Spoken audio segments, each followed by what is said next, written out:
अब सभी विश्वासियों को यीशु सच्ची आकांक्षा के इस भाग में आप सभी का स्वागत है, जहां सुसमाचार के माध्यम से प्रभु यीशु हम सभी को अनंत जीवन प्रदान करते हैं। आज का सुसमाचार सन लुकस के अध्याय 13 वाक्यांश 18 से 21 से लिया गया है।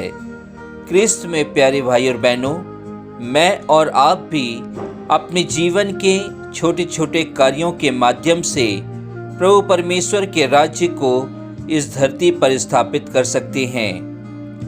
क्रिस्त में प्यारे विश्वासियों, आज के सुसमाचार में हम देखते हैं कि प्रभु यीशु क्रिस्त ने ईश्वर के राज्य की तुलना इस संसार की दो छोटी चीजों से की है।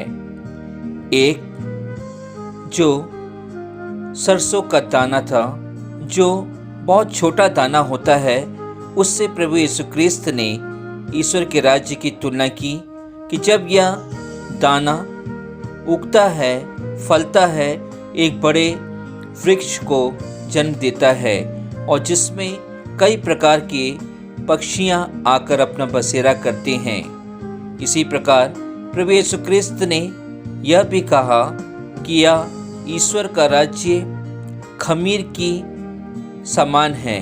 अर्थात हम कह सकते हैं, यदि खमीर की बहुत कम मात्रा यदि हम आटे पर मिला देते हैं तो वह उस आटे को पूरा खमीर कर देता है।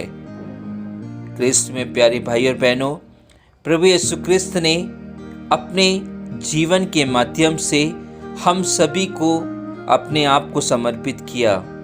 वह चाहते हैं कि यदि हम ईश्वर के राज्य को पाना चाहें तो हम छोटे छोटे कार्यों के माध्यम से भी ईश्वर के राज्य को पा सकते हैं। यदि मैं अपने जीवन से दूसरों को थोड़ा सा हंस के, दूसरों के साथ अच्छा व्यवहार करके यदि मैं उसे खुश करता हूँ तो शायद मैं और आप भी ईश्वर के राज्य को प्राप्त कर सकते हैं। क्रिस्त में प्यारे भाई और बहनों, हम जानते हैं कि प्रभु यीशु क्रिस्त ने अपने मरते समय उस भले डाकू को, उसके थोड़े ही अल्प समय में उस डाकू ने प्रभु यीशु क्रिस्त से क्षमा मांगा और उसे स्वर्ग राज मिल गया। कहने का तात्पर्य यह है कि यदि हम अपने जीवन में कुछ भी कार्य करते हैं जो दूसरों के लिए भलाई के लिए हैं, दूसरों की अच्छाई के लिए हैं, दूसरों को खुश करने के लिए हैं, दूसरों की सेवा करने के लिए हैं, दूसरों की मदद करने के लिए हैं, तो निश्चय ही क्रिस्त में प्यारे भाई और बहनों, मैं और आप भी अपने कार्यों के माध्यम से ईश्वर के राज्य को हम इस धरती पर स्थापित कर सकते हैं।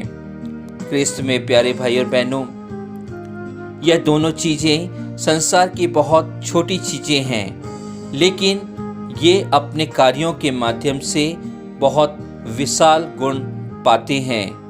हमें भी अपने जीवन में वही करना है। हमें छोटे कार्य करना है, हमें बड़े बड़े कार्य नहीं करना है, हमें संतों के समान अपने कार्य नहीं करना है, बल्कि हमें बहुत छोटे कार्य करके महान बनना है, जैसे प्रभु यीशु क्रिस्त महान बन गए हैं। क्रिस्त में प्यारे भाई और बहनों, आज के सुसमाचार के माध्यम से हम सभी यह याद करें कि हमारे समाज के संतों ने क्या कार्य किए थे, हमारे समाज के धन बहनों ने क्या कार्य किए थे, हमारे लोगों ने जो ईश्वर पर विश्वास करते थे उन्होंने क्या कार्य किए थे। उनके कार्य से, उनकी सेवा से आज भी हम देखते हैं स्कूलों में, हॉस्पिटलों में और अन्य संस्थानों में आज हमारे क्रिस्त भाई बहन की सेवा के माध्यम से वह संस्थाएं चल रही हैं और लोगों को वह स्वीकार की जा रही हैं। आइए हम आज के सुसमाचार के माध्यम से, यदि हमने अपने जीवन में अच्छे कार्य करना प्रारंभ नहीं किया है तो आज से ही, अभी से ही हम छोटे छोटे अच्छे कार्य करके ईश्वर के राज्य की कामना कर सकते हैं। आमीन।